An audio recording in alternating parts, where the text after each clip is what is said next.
நீ முதலமைச்சரா தேர்வு பண்ற, தாலி இருக்கிற கூட்டத்தை போய் தலைவனாக்கி மேல உட்கார வச்சிருக்க. உனக்கு வெக்கம் இல்ல? ஏய், நீ யோசிச்சு பாரு, உலகத்துல எந்த நாட்டுல கல் இல்ல?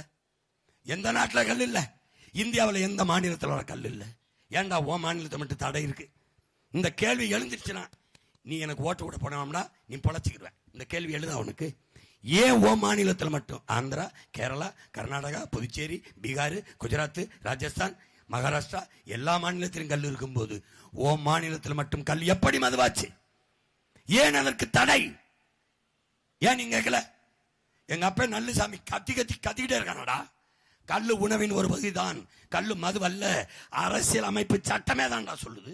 அது எப்படா மதுவாச்சு? ஏன் ஓ மண்ணில் மட்டும்? கல் இருந்தா விவசாயி பொழைப்பான். பனை தென்ன உயிரோட இருக்கும். பனை இருந்ததுன்னா நிலத்தடி நீர் மேலோங்கி உயிர் போட இருக்கும். 1000 அடிக்கு கீழே போய் நீர் எடுத்து இப்படி வச்சுக்கிறோம். பனை நிலத்தடி நீரை வற்ற விடாது, நீர் வளமா இருக்கும். பனையை ஒழிக்கணும்.